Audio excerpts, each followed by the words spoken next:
So, ఆమె కన్యక కాబట్టి ఆమెని ఏమి చేయడానికి వీల్లేదు. కన్యకలు వారికంటూ కొన్ని రంగురంగుల వస్త్రాలు వేసుకునేటువంటి అలవాటు ఆ దినాలలో ఉంది. అది ఇప్పుడు మనం చదివినటువంటి 18వ వచనంలో చూస్తాం. కన్యకలైన రాజకుమార్తెలు వివిధ వర్ణములు గల చీరలు ధరించేవాళ్ళు. సో, ఎప్పుడైతే ఆమె కన్యక ఆమెను ఏం చేయటానికి కుదరదు, దుర్లభము అని వీడు ఇంకా ఇంకా చింతాక్రాంతుడై చెల్లెలైన తామారుని బట్టి చిక్కిపోయెను. అసలు ఆ ఫ్రేజ్ చదవటానికే కొంచెం తన చెల్లి అయిన తామారుని బట్టి చిక్కిపోయాడంట వీడు. ఇది వాస్తవంగా ఏంటి? ఇది ఇన్‌ఫాక్చుయేషన్.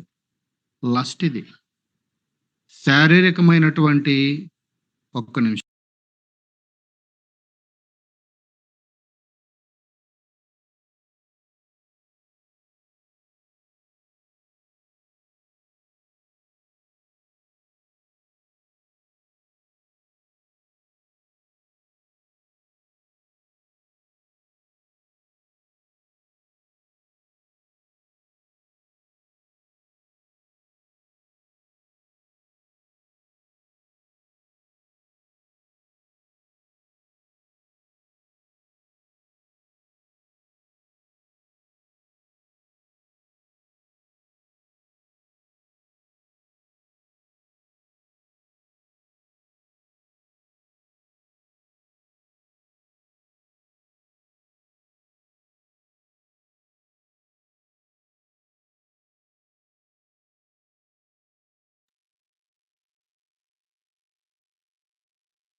సో, మనకిక్కడ కనబడుతున్నటువంటి విషయం, ఈ అమ్నోనికి ఒక ఫ్రెండ్ ఉన్నాడు.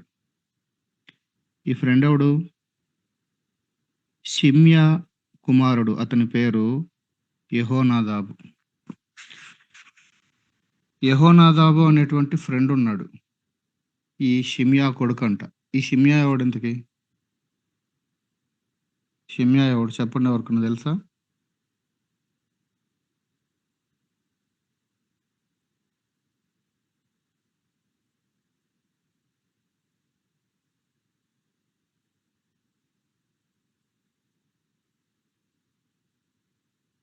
చెప్పండి తెలుసా లేదా?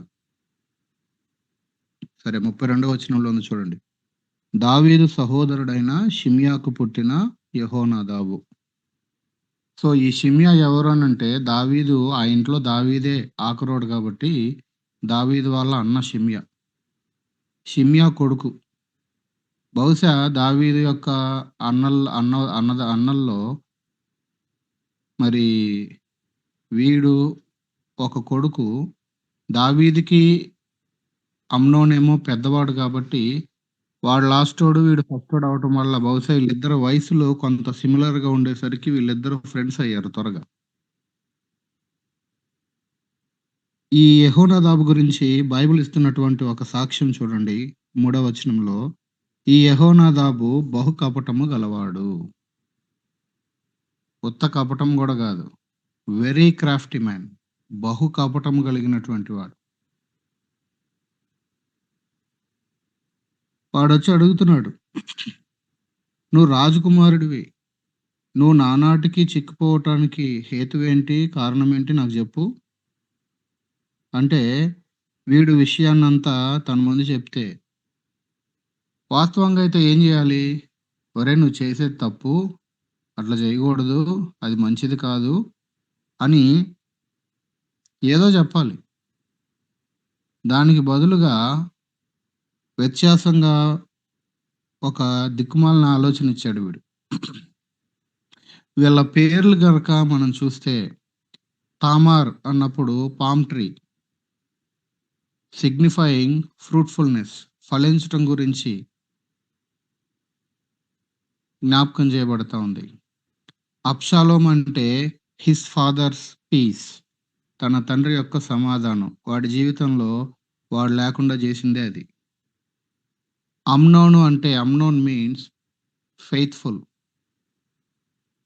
లేకపోతే స్టేబుల్, స్థిరమైన లేకపోతే నమ్మకమైన అనే భావం వస్తది. వీళ్ళ ముగ్గురు పేర్లు చూడండి. తామారు ఫలించిందా? లేదు. అబ్షాలోము తన తండ్రి సమాధానమా? లేకుండా చేసిందే అది. అమ్నోను స్థిరమైనవాడా? నమ్మకస్తుడా? కానే కాదు. None of them answered their names. వాళ్ళు వాళ్ళ పేర్లకు తగినట్లుగా ఈ ముగ్గురులో ఎవరు లేరు. వాళ్ళ జీవితాలను మనం బైబిల్‌లో చూసేటప్పుడు.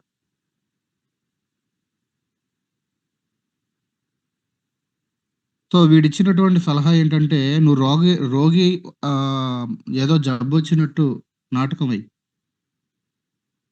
మీ నాన్నొస్తాడు చూడ్డానికి. అయ్యో! నా కొడుకు ఏదో సిక్ అయ్యాడంట అని. అప్పుడు మీ నాన్న ముందు ఒక రిక్వెస్ట్ పెట్టు. ఏంటంటే, నా తామారు చేత భోజనాన్ని సిద్ధం జేసి, ఆమె చేత నేను భుజించినట్లుగా ఆమెను నా దగ్గరికి పంపించమని మీ నాన్నకి రిక్వెస్ట్ పెట్టు. మీ నాన్న ఆ పని జేస్తాడు. అప్పుడు నువ్వు చేయాలనుకుంది చెయ్యి అని ఒక పనికిమాలిన ఆలోచన ఇచ్చాడు వీడు. ఇప్పుడు చూడండి, ఇక్కడ మనం నేర్చుకోవాల్సిన, మనం మనం తీసుకోవాల్సినటువంటి టేక్ అవే ఏంటిక్కడ? ఎప్పుడూ కూడా పాపము ఇన్‌స్టాంట్‌గా జరగదు. అది ముందు చూపులో మొదలయ్యి, తర్వాత అది ఒక థాట్‌లో స్టార్ట్ అయ్యి, ఆ థాట్ కాస్త ఒక ఆలోచన కాస్త అది క్రమక్రమంగా మనము యాకోబు పత్రిక మొదటి అధ్యాయం 12-15 వచనాల్లో చూస్తాం. దురాశ గర్భమును ధరించి పాపమును కనగా, పాపము పరిపక్వమై మరణమును కనును. కాబట్టి ముందు ఒక దురాశ, ఒక చెడ్డ ఆశ అనేది మొదలైంది. అది మెల్లిమెల్లిగా ఏమవుతది? పాపమును కంటది. అందుకని యేసుక్రీస్తు ప్రభువారు కొండ మీద ప్రసంగంలో చూసినప్పుడు ప్రతిసారి కూడా ఆ డిజైర్స్ దగ్గరే ప్రతిదాన్ని కట్ చేస్తాడు. దాన్ని యాక్షన్ దగ్గరికి వెళ్ళనివ్వడు ప్రభు అందుకే. అందుకే ఒకప్పుడు ఫిజికల్ యాక్ట్ వ్యభిచారం అయితే ఇప్పుడు మోహపు చూపు అన్నాడు. అయిపోయింది. ఆలోచనల దగ్గర కట్ చేస్తున్నాడు ప్రభు. ఒకప్పుడు ఎళ్లి కత్తితోనో లేకపోతే ఇంకో రకంగానో చంపితే పాపమైతే, ఇప్పుడు నిర్నిమిత్తముగా నీ సహోదరుని మీద పిచ్చి కోపం చూపించావంటే అయిపోయిందక్కడే. ఆ కోపము ద్వేషముగాను, ఆ ద్వేషము పగగాను, ఆ పగ కక్షగాను మారి అవతలోడిని చంపే వరకు వెళ్ళక ముందే కోపము దగ్గరే ప్రభు దాన్ని డీల్ చేస్తా ఉన్నారు. అంటే థాట్ లెవెల్‌కి తీసుకొచ్చారు యేసు ప్రభు. సో, వీడిలో ఉన్నటువంటి దురాశ అది మెల్లిమెల్లిగా గర్భం ధరించి పాపమును అది పరిపక్వమై మరణమును తీసుకొచ్చే ఆ ఫేజ్‌లో గుండా వీడు వెళ్తా ఉన్నప్పుడు, పక్కనున్నటువంటి ఈ యెహోనాదాబు కూడా ఇలాంటి చెడ్డ సలహా ఇచ్చాడు. మనుషులకి ఇంకొక టెండెన్సీ ఉంటది. ఒక తొందరుంటది. మంచి సలహా ఎవడన్నా చెప్తుంటే అది బైబిల్‌లో నుంచి గావచ్చు, బైబిల్‌కి బయటైనా గావచ్చు. మేలు కోరి, నీ మంచి కోరి, ఇట్లా చేయండి, ఇట్లా చేయొద్దు అని ఏదన్నా ఒకవేళ ఎవరన్నా ఒక ఆలోచన చెప్తే, ఒక సలహా ఇస్తే, మంచికి తొందరగా మనుషులు అట్రాక్ట్ అవ్వరు కానీ, చెడ్డ ఆలోచనలకు మాత్రం టకామని ఇమ్మీడియేట్‌గా ఆకర్షితులవుతారు. ఇది ఆదాములో పడిపోయినటువంటి మనిషికి స్వభావ సిద్ధంగా కలుగుతున్నటువంటి బుద్ధిది. మంచి ఆలోచనలు ఇష్టముండవు. చెడ్డ వాటికే తొందరగా అంగీకరించేటువంటి నేచర్. కాబట్టి వాడేసినటువంటి వాడు చెప్పినటువంటి ఆలోచన ప్రకారం ఈయన నాకు జబ్బొచ్చిందని వేషం ఏసాడు. దావీదొచ్చాడు చూడటానికి.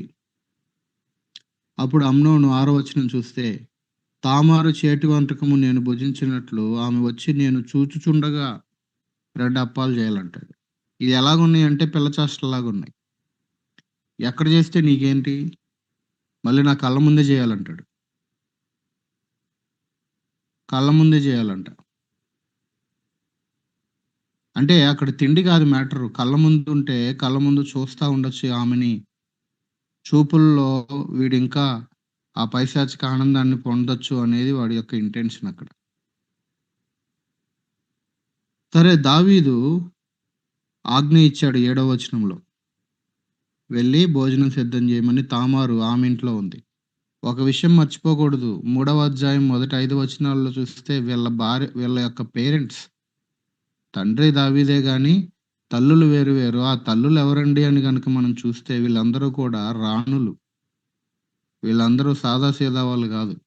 ఉరియా భార్యను ఒక్కదాన్ని పక్కన పెడితే మిగతా వాళ్ళందరూ కూడా రాణులాళ్ళు.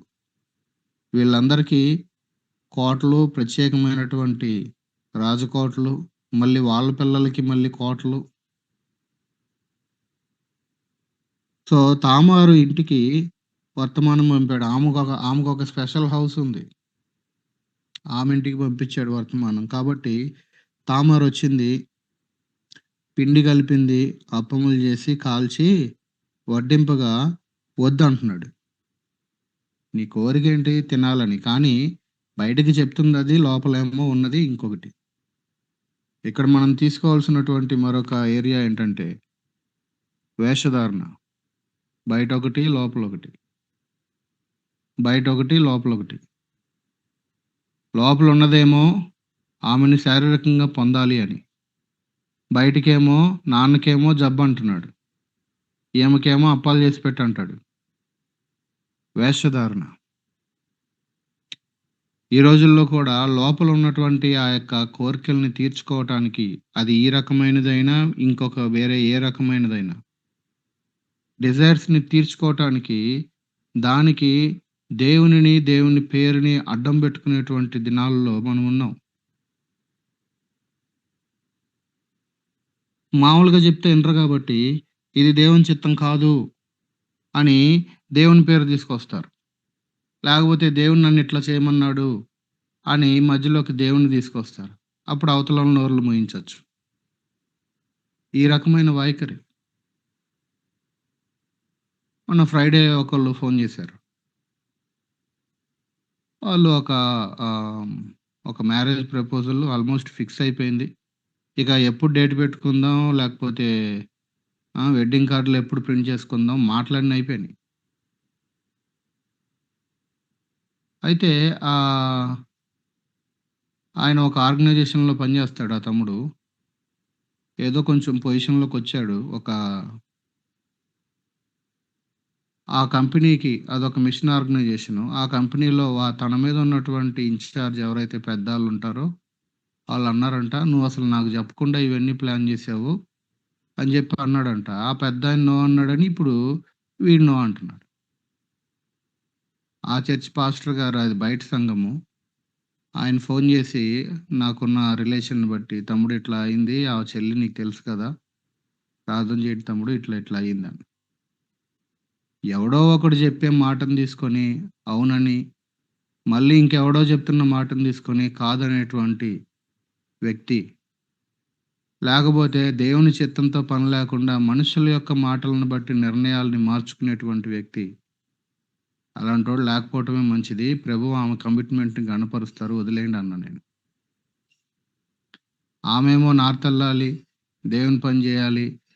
సో, నార్త్‌లో మినిస్ట్రీలో ఇన్వాల్వ్ అయ్యే వ్యక్తిని చేసుకొని ఎళ్ళిపోతే బావుంటదని తను, వాళ్ళు జెప్పారని ఫైనల్ ఎగ్జామ్ రాయకుండా ఎగ్జామ్ గూడా మానేసింది ఎంబీఏ. ఇంక మాకు చదువుతో, సర్టిఫికేట్‌లతో పని లేదంటే ఇంకేముందిలే సెటిల్ అయిపోయిందిగా మ్యారేజ్. ఇంక మరి అది ఆళ్ళొద్దంటున్నారుగా ఇంక చేసేదేముందని. ఆయనకి జెప్పా, "మీరు ఆ అమ్మాయికి ఎగ్జామ్ కట్టిచ్చి అది ముందు ఫినిష్ చేపిచ్చండి." ఎందుకు? దేన్ని బట్టి డెసిషన్స్ మారిపోతాయి? ఇంకొకళ్ళు. ఇక ఇట్లాంటివి నేను చాలా చెప్పగలను ఎగ్జాంపుల్స్. ఇక ప్రతిదానికి ఏం లేబులేస్తారనంటే, దేవుని చిత్తం అనే లేబులేస్తారు. సో, ఇక అవతలోడు నోరు మూసుకోవటానికి, మూయించటానికి ఒక అవకాశంలాగా. నిజంగా అది దేవుడు నీతో మాట్లాడి, నిజంగా దేవుని చిత్తమైతే వెల్ అండ్ గుడ్. మనం కోరుకునేది గూడా అదే. అందరిని ప్రోత్సహించేదదే. ప్రభువు నీతో మాట్లాడింది చెయ్యి. మినిస్ట్రీలో అయినా అలాగే జరుగుతుంది. వివాహాల నిర్ణయాల్లో అయినా అలాగే జరుగుతుంది. ప్రభువు మీతో మాట్లాడింది చెప్పండి అనే ఎవరికైనా మనం అవకాశం ఇస్తాం తప్ప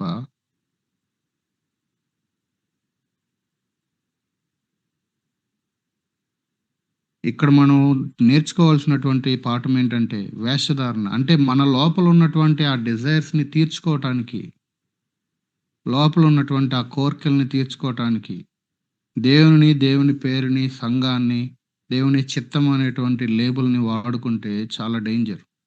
తాత్కాలికంగా అక్కడ సక్సెస్ అయినట్లుగా కనబడొచ్చు. కానీ భవిష్యత్తులో అది నిత్యత్వానికి ఎఫెక్ట్ అవుతది. అట్ ద సేమ్ టైమ్ మిగిలి ఉన్నటువంటి భవిష్యత్తు జీవితం అంతా కూడా ఎఫెక్ట్ అవుతది. టెంపరరీగా అక్కడ ఆ పని జరగొచ్చు. అక్కడ సక్సెస్ వచ్చినట్లుగా కనబడొచ్చు.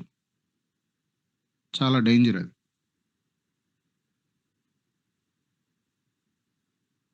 వడ్డిస్తుంటే నాకొద్దని చెప్పి అందరిని పొండి అవతలకి పొండి అంటే అందరూ ఎళ్ళిపోయారు బయటికి. వీడంటున్నాడు, "నీ చేతి వంటకం నేనిప్పుడు తింటాను. గదిలోకి తీసుకొని రా" అన్నాడు. ఆమె తీసుకొచ్చింది. ఇక ఆమెను పట్టుకొని నాతో శయనించుము ఆ ఫ్రేజ్ చూడండి 11వ వచనంలో. చెల్లీ అంటున్నాడు ఒకవైపు, రమ్ము అంటున్నాడు, నాతో శయనించుము అంటున్నాడు. పాపము ఎటువంటిది అనంటే, అది ఇక తారతమ్యాలు, వరుసవాయిలు ఇవేముండవు దానికి. 11వ అధ్యాయంలో దావీదు గూడా ఇట్లాంటి సిట్యుయేషన్ గుండానే వెళ్ళాడు. అతనికి తెలుసు 30 మంది బలాఢ్యులు తన దగ్గరుంటే, ఒక బలాఢ్యుడి భార్య మరొక బలాఢ్యుడి యొక్క కూతురు బెత్షెబ. తన యొక్క క్యాబినెట్‌లో ఉన్న ఒక మినిస్టర్ యొక్క అహీతోపెలు యొక్క మనవరాలు. 3 వైపులా రిలేషన్ ఉంది. తెలుసు. బట్ స్టిల్ పోనీ అమ్నోన్ లాంటి వాడా? అప్పటికే అనేక మంది భార్యలున్నారు. అనేక మంది ఉపపత్నులున్నారు.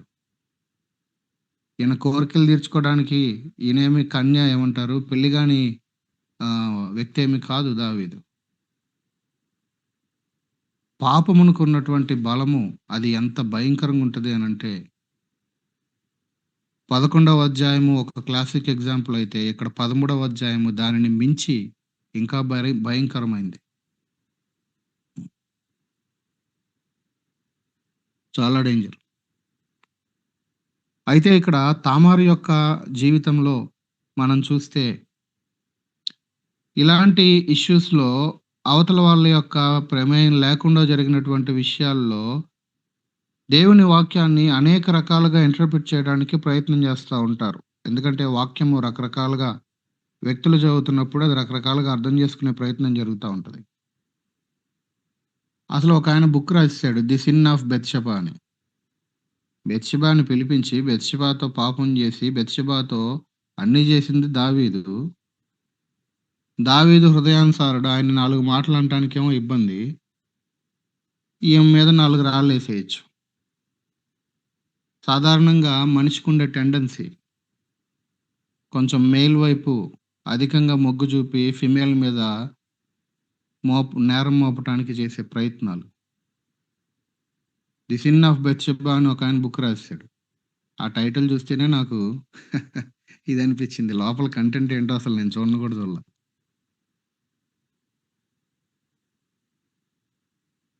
సరే. అయితే ఇక్కడ తామారు యొక్క లైఫ్‌లో గనుక మనం చూస్తే, ఆమె ఏ రకమైనటువంటి ఆత్మీయత కలిగినటువంటి వ్యక్తో మనకు కనబడతా ఉంది. తామారు యొక్క మాటలు చూడండి. 12వ వచనం. 1 నా అన్న అని పిలుస్తూ నన్ను అవమానపరచొద్దు మొదటిది. రెండవది మొదటిగా నువ్వు నా అన్నవి అనే విషయాన్ని గుర్తు చేసింది. రెండవది నన్ను అవమానపరచొద్దు. మూడవది ఇలాగ చేయటం ఇజ్రాయేలీయులకి తగదు. మనం ఇజ్రాయేలీయులం. మనం లోకంలో ఉన్నటువంటి మిగతా వాళ్ళ లాంటి వాళ్ళం గాదు మనం. మనమేం ఫిలిష్తీయులం గాదు. మనమేమి కనానీయులం గాదు. మనమేమి హిత్తీయులం గాదు. మనమేమి ఇంకొకళ్ళు గాదు. మనం ఇజ్రాయేలీయులం. ఇజ్రాయేలీయులకి ఇలా చేయటము తగదు. మనమెవరో, మన ఐడెంటిటీ ఏంటో, మన భాషలో చెప్పాలంటే వి ఆర్ క్రిస్టియన్స్. మనకి తగదు అని జెప్తుంది. We are believers. As a believer మనం ఇది చేయకూడదు. ఇజ్రాయేలీయులకి తగదు అని చెప్తా ఉంది. ఆ తర్వాత ఏమనిందో చూడండి. ఇట్టి జార కార్యము నీవు చేయవద్దు. ఇది మంచి కార్యం గాదు. ఇది జార కార్యము. ఇది చెడ్డ కార్యము. ఇది నువ్వు జేయొద్దు. ఆ తర్వాత చూడండి. నా అవమానము నేనెక్కడ దాచుకొందును? ఇది దాస్తే దాగేది గాదిక. ఆ తర్వాత చూడండి. హ్మ్. ఇదంతానేమో తన వైపు నుంచి కొన్ని విషయాలు జెప్పింది. ఇప్పుడు తన వైపు తిరిగి, అమ్నోను వైపు తిరిగి అంటుంది, "నువ్వు కూడా ఇశ్రాయేలులో దుర్మార్గుడివవుతావు. కేవలము నాకు అవమానం రావటము, నా లైఫ్ ఎఫెక్ట్ అవ్వటం మాత్రమే గాదు. నీ లైఫ్ ఎఫెక్ట్ అవుతది." ఎన్ని ఏరియాస్‌ని అడ్రెస్ చేసింది ఈమె ఒకసారి గమనించండి. తన పర్సనల్ లైఫ్ గురించి మాట్లాడుతుంది. నన్ను అవమానపరచొద్దు. నా అవమానాన్ని నేనెక్కడ పెట్టుకుంటాను? ఎక్కడ దాచుకుంటాను? తన పర్సనల్ లైఫ్ గురించి మాట్లాడింది. అమ్నోను యొక్క పర్సనల్ లైఫ్ గురించి మాట్లాడింది. నువ్వు గూడా ఇశ్రాయేలీయుల్లో దుర్మార్గుడు అవుతావు ఇలాంటిది చేస్తే. ఇది నీకు మంచిది కాదు. అంతేకాదు కమ్యూనిటీగా, సమాజముగా మాట్లాడింది. సమాజముగా మాట్లాడాల్సొస్తే మనం ఇశ్రాయేలీయులము. మనకిది తగదు. ఇశ్రాయేలీయుల్లో ఇట్లాంటిది జరగదు. జరగకూడదు. అంతేకాదు ఇది ఒకవైపు పాపము అని గుర్తు చేస్తుంది. మరొక వైపు ఇది నైతికంగా సరిపోనటువంటి కార్యం అని గుర్తు చేస్తుంది. ఇవన్నీ తను ముందు జెప్పి, మళ్ళీ వెంటనే అనింది, "రాజుతో మాట్లాడు దీన్ని గురించి. ఆయన నన్ను నీకియ్యకపోడు అని చెప్పినను." ఇక్కడ చాలామంది రాంగ్‌గా ఇంటర్ప్రిట్ చేసేటువంటి ప్రమాదం ఉంది. తామార్ ఏం జెప్తుంది, దావీదు దగ్గరికెళ్లి మాట్లాడు. ఖచ్చితంగా రాజు ఏం జేస్తాడంటే నన్ను నీకిచ్చి చేస్తాడు.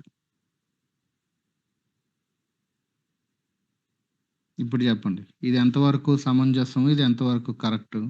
ఏంటి ఆమె మాటల యొక్క ఉద్దేశ్యం?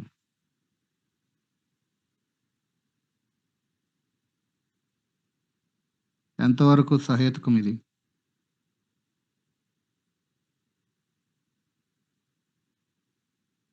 హ్మ్.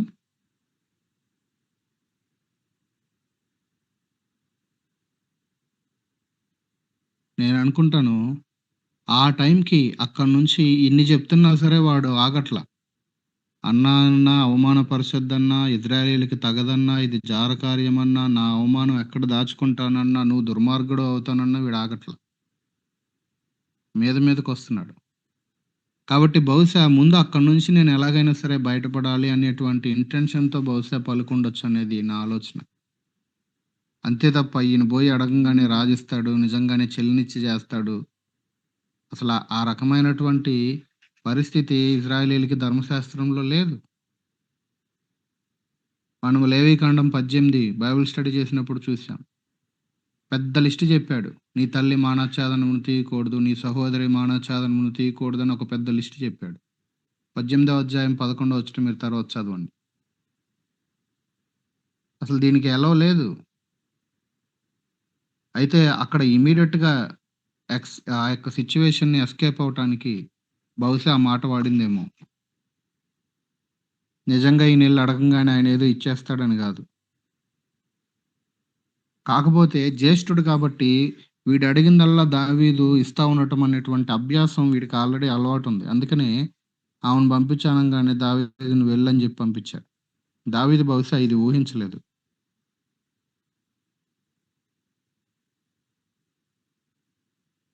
సో, మన చుట్టూ మనము ఎవరిని మన యొక్క ఫ్రెండ్స్‌గా, మన యొక్క కౌన్సిలర్స్‌గా పెట్టుకుంటున్నామనేది అది చాలా చాలా ఇంపార్టెంట్.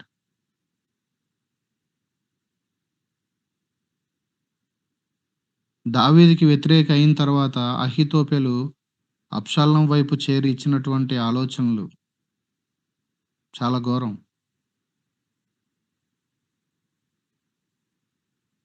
ప్రభుత్వాల దగ్గర ప్రభుత్వ సలహాదారులని ఉంటారు. స్టేట్‌కి గాని, సెంట్రల్‌కి గాని. వాళ్ళిష్టం వచ్చినంత మందిని పెట్టుకుంటారాళ్ళు. కొంచెం అంతో ఇంతో బుర్రుంటది ఈళ్ళకి.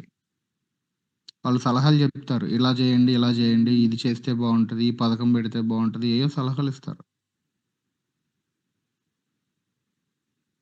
సో, వీడెలాంటి కౌన్సిలర్‌ని లేకపోతే ఎలాంటి ఫ్రెండ్‌ని ఈ అమ్నోను కలిగున్నాడు అనంటే, భయంకరమైనటువంటి ఫ్రెండ్ వీడు. పొలిటికల్ కనెక్షన్ ఉంది. క్లోజ్ ఫ్రెండు, అదే సమయంలో కన్నింగ్ ఫ్రెండ్.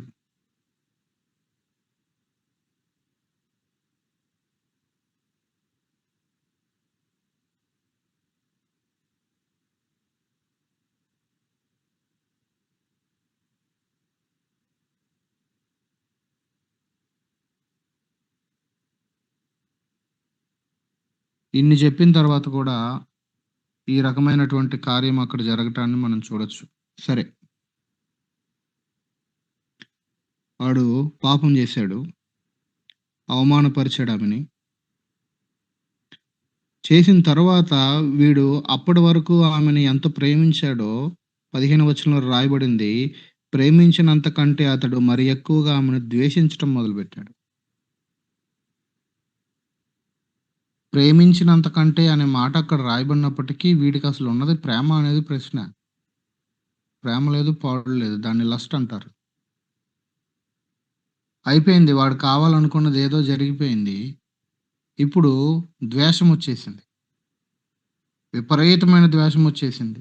ఇప్పుడు నేను బయటికెళ్ళను, నేను అవమానించబడ్డాను, నేను పోను అనంటే ఆల్మోస్ట్ తరిమేశారు. బయటికి తోసేసి డోర్‌లు గొల్లాలు పెట్టేశారు.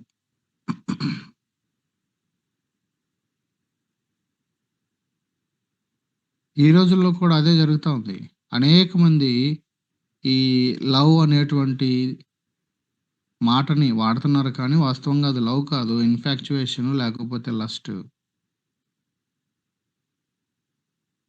నాకున్న ఈ చిన్న అనుభవంలో కొంతమంది ఇలాంటి పరిస్థితుల గుండా వెళ్తే వాళ్ళకి కొన్ని మాటలు చెప్తే వాళ్ళు తీసుకోలా.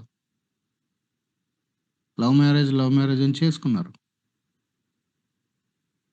ఆ తర్వాత ఎన్ని సమస్యలొచ్చినాయో.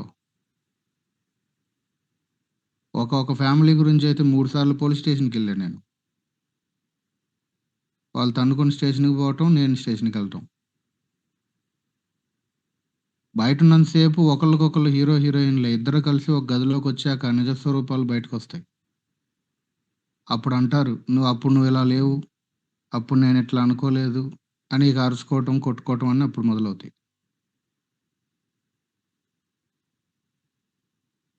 Very danger. దేవుని యొక్క చిత్తం కోసం వెయిట్ చేసి, దేవుని చిత్తాన్ని అడిగి తెలుసుకొని చేయటం అనేది వివాహంలో చాలా చాలా ఇంపార్టెంట్. రేపొద్దున్న ఏది జరిగినా సరే, ప్రభువు చెప్పిందే నేను చేశాను. అయినా సరే ఈ పరిస్థితి ఇప్పుడొచ్చింది. ప్రభువా ఏం చేయమంటావు అని బోల్డ్‌గా దేవుని దగ్గరికెళ్తాం. లేకపోతే నువ్వు చెప్తే చేసుకున్నావు ఈ సమస్యొచ్చిందని చేసినోళ్ళకి పేర్లు పెడతా ఉంటారు. ఆళ్ళని తిడతా ఉంటారిగ. దేవుని చిత్తాన్ని అడిగి స్పష్టంగా తెలుసుకొని చేయటం అనేది వెరీ వెరీ ఇంపార్టెంట్. ప్రభు కోసం, ప్రభు చిత్తం చేయాలని ఎదురు చూసినప్పుడు ప్రభు ఖచ్చితంగా కనపరుస్తారు. మనకున్నటువంటి పరిమిత జ్ఞానంతో ఆలోచించినప్పుడు అది లేట్ అయినట్లుగానో, లేకపోతే ఇంకొకటో అనిపించొచ్చు. దేవుడెప్పుడు అన్యాయస్తుడు కాదు.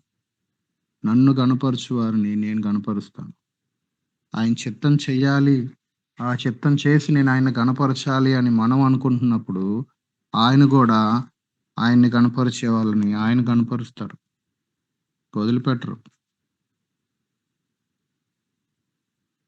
ఆయన స్వభావమే అది. ఆయన తన స్వభావానికి విరుద్ధంగా ఏం చేయలేరు.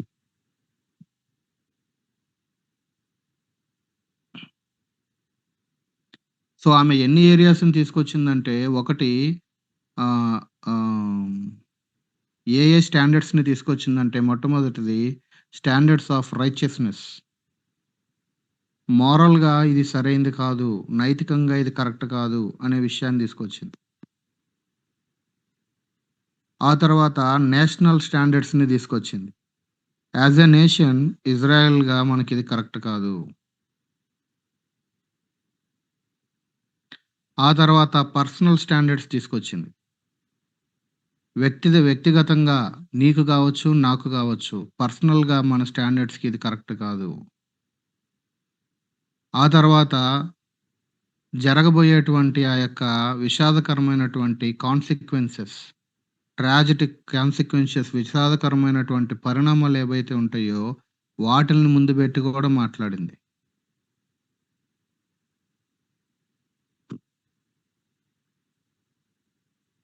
సో, ఇన్ని చెప్పినా సరే, అసలు వాడికి ఏం బుర్రకెక్కల. ఇక పాపములో మరలు కొల్పి ఏడవబడతా ఉన్నప్పుడు, ఇక మంచి మాటలు లేకపోతే ఇవి ఎక్కవు. ఏదో మీరు జెప్పేది మీరు జెప్పండి. మేము జేసేది మేము జేస్తాం అనేటువంటి వైఖరే ఉంటది తప్ప, చెప్తుంది మన కోసమేనా అనేటువంటి దానిని ఎక్కించుకునేది ఉండదసల.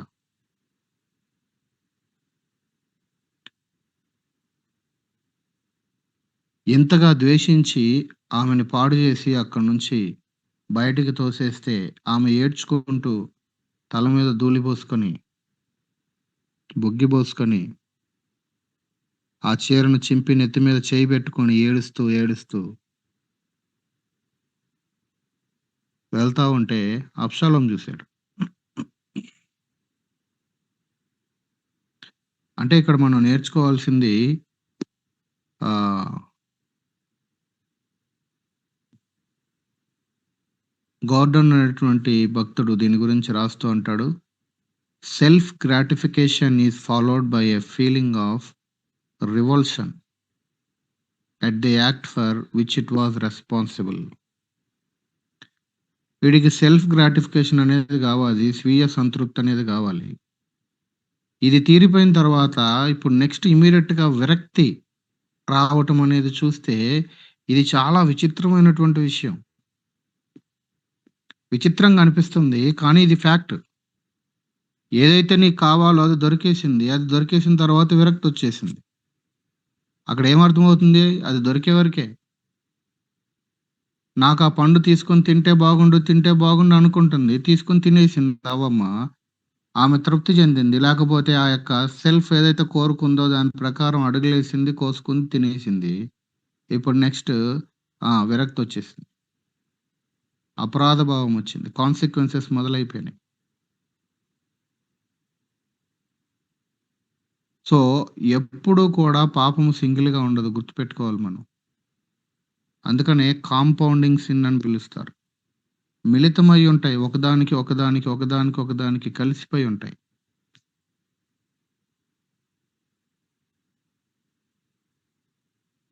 ఆమె దగ్గరికి 20 వచనం. అబ్షాలోము ఆమెను చూసాడు. నీ అన్నయ్యగు అమ్నోను నిన్ను కొన్నాడు గదా! నా చెల్లి నీవు ఊరకుండుము.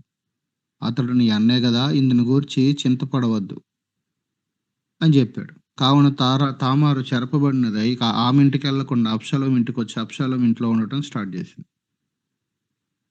ఇక్కడ అబ్షాలోము యొక్క కుయుక్తి సొంత చెల్లి మీద వీడు వాడుతున్నాడు. అసలు ఈ కుటుంబంలో ఎంత గందరగోళంగా ఉన్నాయంటే ఒకడికొకడు, వాడేమో చెల్లి వరుస అయ్యామని జేస్తే, వీడేమో సొంత చెల్లినే వీడిప్పుడు తన రాజకీయ ప్రయోజనాలకి వాడుకోవటం మొదలుపెడుతున్నాడు. ఇక్కడే మొదలైంది ఫస్ట్. "ఏం గాదులే ఊరకుండు. వాడు నీ అన్నే గదా! ఇందుని గూర్చి ఏం చింతపడొద్దులే. నేను జూసుకుంటాను. నువ్వసలు సైలెంట్‌గుండు. ఈ విషయాలు నేను డీల్ జేస్తాను" అని తన ఇంట్లో పెట్టుకున్నాడు. ఇక ఆ తర్వాత తామార్ ఏమైంది అనంటే, బహుశా అబ్షాలోము ఇంట్లో అట్లా ఉండిపోయిందేమో! నెక్స్ట్ ఏం జరిగిందో మరి ఆమె లైఫ్‌లో కనబడలా. అంటే ఈ కాజ్‌ని చూపించి వాడు నెక్స్ట్ ఏం జేయాలి అనంటే, ఈ అమ్నోనుని చంపేయాలి. అమ్నోను పెద్దోడు. లీగల్‌గా మాట్లాడాల్సొస్తే రాజైన దావీదు పెద్దోడయిపోయాడు. ఇప్పుడు నెక్స్ట్ కింగ్ అయ్యేది ఎవరంటే అమ్నోనే. పెద్ద కొడుకు జ్యేష్ఠుడు. సో, ఈ కాజ్ చూపిచ్చి నేను వాడిని చంపేసాననుకో, రెండోవాడు ఆల్రెడీ లేడు చచ్చిపోయాడు అప్పటికే. మూడోవాడు అబ్షాలోమే. సో, నాకు రూట్ క్లియర్ అయిపోతది. నేను కింగ్ అయిపోతాను. నేను కింగ్ అవ్వటానికి ఉన్న ఒకే ఒక ఆటంకం అమ్నోను. ఇప్పుడు వాడిని తొలగించటానికి, వాడిని చంపేయడానికి నాకొక రీజన్ దొరికింది. సో, అది నేను జెయ్యాలి అనంటే, ముందు నా చెల్లిని నేను సైలెంట్ జేయాలి. నేను జూసుకుంటానులే. నువ్వు కొంచెం కూల్‌గా ఉండు. ఆ విషయాన్ని నేను డీల్ జేస్తానులే. నువ్వసలు నాతోనే ఉండు. వీడేదో కన్సోల్ చేసినట్లుగా కనపడుతుంది. ఇది నిజమైనటువంటి ఓదార్పు, నిజమైనటువంటి పట్టింపు కాదిది. వాడి కుతంత్రం ఇది. మనం అనుకుంటాం చెల్లి మీద ఎంత ప్రేమో, పాపం తనతోనే ఉంచుకున్నాడు. చెల్లి మీద ఎంత ప్రేమో, ఈ పని చేసినోడిని చంపి పడేశాడు. అది ఒక ఏరియాలో కనబడొచ్చు. కానీ వాస్తవం ఏంటంటే, వీడు సింహాసనం ఎక్కాలి. ఇది వాడికి ఎప్పటినుంచో ఉన్న ఆలోచన.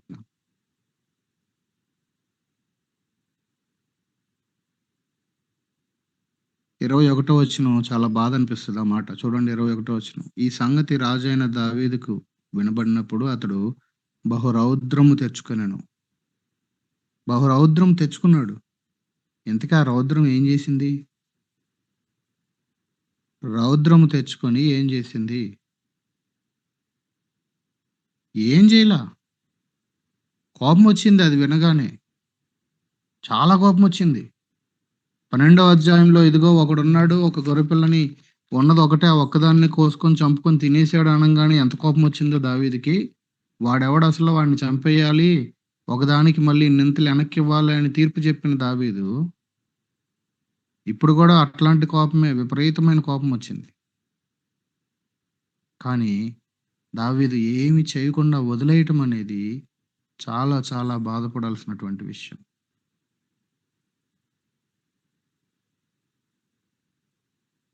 దావీదు అక్కడ బహురౌద్రము తెచ్చుకొని, దావీదు ఒకవేళ స్పందించి ఉండుంటే, బహుశా విషయాలు ఇంకా వేరేగా ఉండుండేయి. కానీ ఆయన రౌద్రము తెచ్చుకున్నాడు. కానీ ఏమీ చేయలే. రౌద్రము తెచ్చుకున్నాడు. సైలెంట్‌గా ఉన్నాడంతే. 22 అబ్షాలోము తన అన్నయ్యగు అమ్నోనుతో మంచి చెడ్డలేమియో మాట్లాడక ఊరకుండెను. దావీదు కోపం తెచ్చుకున్నాడు. ఏం మాట్లాడలా. ఆయన ఊరకున్నాడు. వీడికి గూడా కోపముంది. వీడికి గూడా పగుంది. వీడు గూడా మంచి చెడ్డలేమి మాట్లాడకుండా వీడు గూడా ఊరకున్నాడు.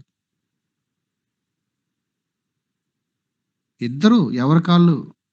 వాడేమో చెల్లిని పాడు చేసి వాడు ఊరకున్నాడు. ఈమేమో అన్న మాట నమ్మి అబ్షాలోము ఇంట్లో ఈమె ఊరకుంది. విషయం తెలిసిన తర్వాత దావీదు ఊరకున్నాడు. కోపం తెచ్చుకొని గూడా.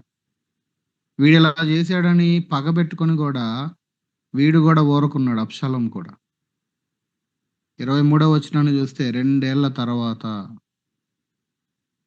ఇంతకీ ఈ ఊరకుండిన పీరియడ్ ఎంతకాలం అనంటే 2 ఇయర్స్.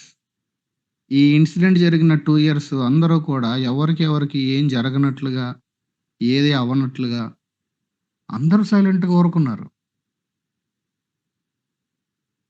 ఇది అసల ఎలాగుందో ఆలోచించండి. 2 ఇయర్స్ ఇలాంటి ఒక పరిస్థితిలో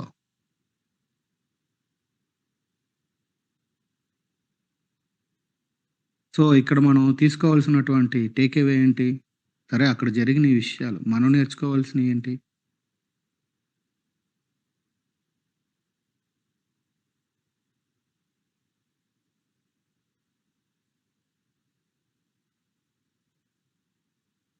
దావీదు దగ్గర నుంచి నేర్చుకోగలిగినవేంటి ఇంతకి? అన్నీ తెలిసిన తర్వాత కూడా ఏ విధంగా ఎందుకు రౌద్రము తెచ్చుకొని ఊరకుండాడు? ఎందుకు క్రమశిక్షణ చేయలేకపోయాడు? లేదా ఎందుకు తీర్పు తీర్చి ఇవ్వవలసినటువంటి శిక్షని ఇవ్వలేకపోయాడు? ఏంటి దావీదు యొక్క సమస్య ఏంటిక్కడ? బహుభార్యా తత్వము ద్వారా ఈ బహుమంది పిల్లల్ని కలిగి ఉండటం ద్వారా వచ్చేటువంటి పరిస్థితులు ఇవన్నీ.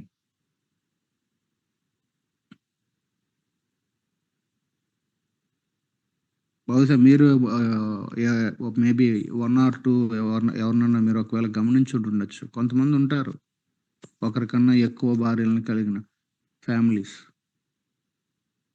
ఇక నెమ్మదుండదు. మా అమ్మ వాళ్ళ నాన్నకి, మా తాతకి ముగ్గురు. కొంచెం వెనక్కి జనరేషన్‌కెళ్తే ఉన్నాయి ఇట్లాంటి పరిస్థితులు. ఇక వాళ్ళ పిల్లలకి, వీళ్ళ పిల్లలకి సెట్ కాదిక. అసల వాళ్ళకి, వీళ్ళకి ఈ రకమైనటువంటి కోపము, లేకపోతే సరిపడపోనటువంటి పరిస్థితుల్ని కల్పించేదే ఈ తండ్రి, తల్లి కలిసి. ఆటోమేటిక్‌గా హేట్ అనేది డెవలప్ అవుతా ఉంటది. ఇలాంటి ఫ్యామిలీస్‌లో.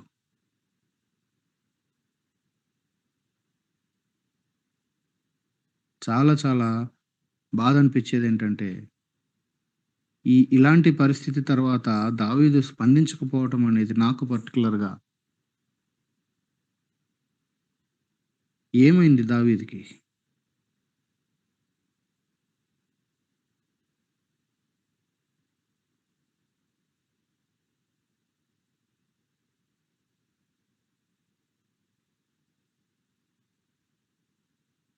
కాబట్టి డేవిడ్ యొక్క యాంగర్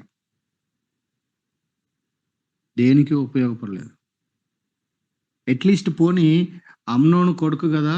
వాడినేం చేయలేకపోతున్నాను అని పోనీ పక్కన పెడితే, David's angry did not do anything either to protect Tamar or to correct Amnon. తామార్‌ని ప్రొటెక్ట్ చేయటానికి గాని, అమ్నోన్‌ని కరెక్ట్ చేయటానికి గాని 2 ఏరియాస్ అటు కూతురు, ఇటు కొడుకు. దానికి సంబంధించి ఏం జేశాడు ఆమెను ప్రొటెక్ట్ చేయడానికి డీటెయిల్స్ లేవు మనకి. వీడిని కరెక్ట్ జేయడానికి ఏం జేశాడు డీటెయిల్స్ లేవు. ఎందుకు? ఈ విషయాలు విన్నప్పుడు దావీదుకి తన యొక్క ఓన్ గిల్ట్ అనేది లోపల అర్థమవుతా ఉంది. ఎందుకంటే కొంత సమయం ముందే, కొంతకాలం క్రితమే ఇలాంటి ఒక పనిని చేసి, ఇలాంటి ఒక పరిస్థితి గుండా సిమిలర్ మ్యాటర్ గుండా ఆయన వెళ్ళాడు. ఇలాంటి ఒక మోరల్ ఫెయిల్యూర్, ఇలాంటి ఒక అథారిటీని తప్పుగా యూజ్ చేసి, సో ఈయన అదే పరిస్థితి గుండా వెళ్ళాడు కాబట్టి, ఇప్పుడు డిసిప్లైన్ చేయటానికి గూడా ఈయన వల్ల గాట్ల.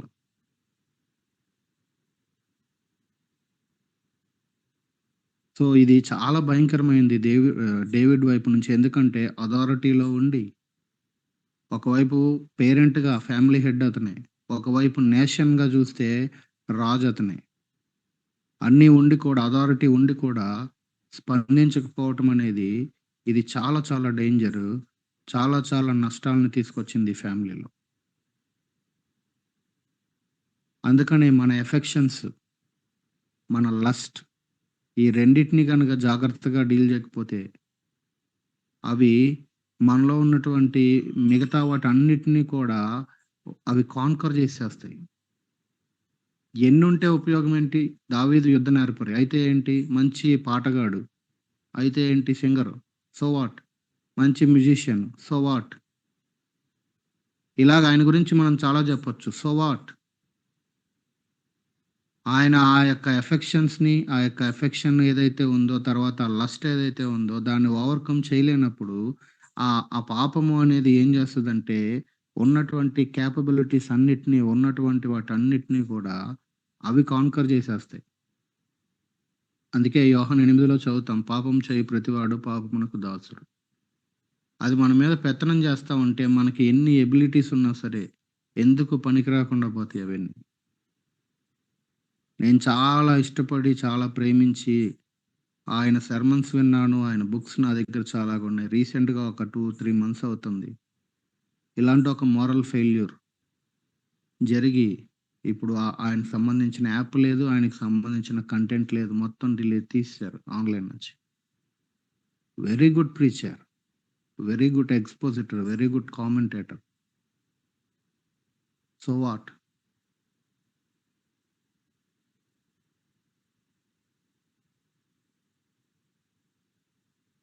సో, ఇక్కడ దావీదు ఊరకుండటమో ఏమో ఆయన వైపు నుంచి అది మిస్టేక్ అయితే, అబ్షాలోము ఇక్కడ కూల్‌గా ఉండటం అనేది, ఇది వాడు సరైన సమయం కనిపెడుతూ కూల్‌గా ఉన్నాడు. ఎందుకంటే ఆహ్, ఇ ఇ ఈ అతనికి తెలుసు వాళ్ళ నాన్నేంటో. సో, ఇక్కడ తన మీద ట్రస్ట్‌ని బిల్డ్ చేసుకుంటున్నాడు. ఓకే. 2 ఏళ్లయినా సరే వీడు వాడినేం చేయలేదు కాబట్టి వీడిని నమ్మొచ్చు అనే రకంగా ట్రస్ట్‌ని బిల్డ్ చేసుకుంటున్నాడు. ఆ తర్వాత మర్డర్‌ని ఎట్లా ఇంప్లిమెంట్ చేశాడో నెక్స్ట్ పారాగ్రాఫ్‌లో మనం చూస్తాం. సరే ఇక్కడ ఆపుదాం. సో, ఇక్కడ అమ్నోను నుంచి నేర్చుకోవాల్సిన పాఠాలున్నాయి. తామారు నుంచి నేర్చుకోవాల్సిన పాఠాలున్నాయి. ఒక రకంగా చూస్తే ఆమె అన్ని రకాలుగా ధర్మశాస్త్రము, దేవుని భీతి, ఒకవైపు నేషన్ గురించి ఆలోచిస్తుంది. ఒకవైపు పర్సనల్, మోరల్ దీని గురించి ఆలోచిస్తుంది. సో, అంతో ఇంతో భక్తి ఉంది. ధర్మశాస్త్ర సంబంధమైన ప్రస్తావనని మాట్లాడుతుంది. అమ్నోను దగ్గర లెసన్స్ ఉన్నాయి. తామారు దగ్గర లెసన్స్ ఉన్నాయి. దావీదు దగ్గర గూడా లెసన్స్ ఉన్నాయి. నువ్వు డీల్ చేయాల్సిన దాన్ని నువ్వు డీల్ చేయకుండా నువ్వు నిర్లక్ష్యంగా ఉండటం అనేది అది సరైనది కాదు. ఎందుకు అంత కోపం తెచ్చుకొని ఏం చేయని గాడికి ఎందుకు నీకు కోపం? మరొకటి అహోనాదాబు అని ఇంకొకడున్నాడు. యెహోనాదాబు. ఈ యెహోనాదాబు ఇట్లాంటి వాళ్ళతో రిలేషన్ కలిగి ఉండటం, ఇట్లాంటి ఫ్రెండ్‌ని కలిగి ఉండటం.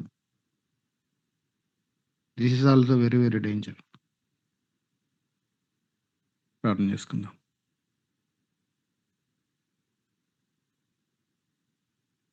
ప్రార్థన చేసుకుందాం.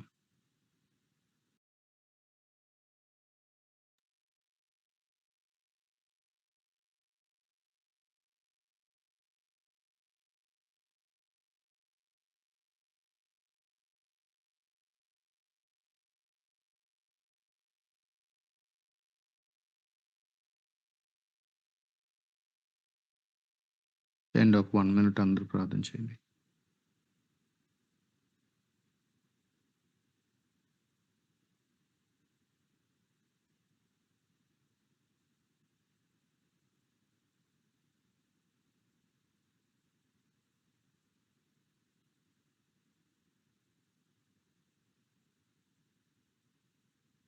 ప్రభువా! అమ్నోనులాగా ఉండకుండా సహాయం చేయండి.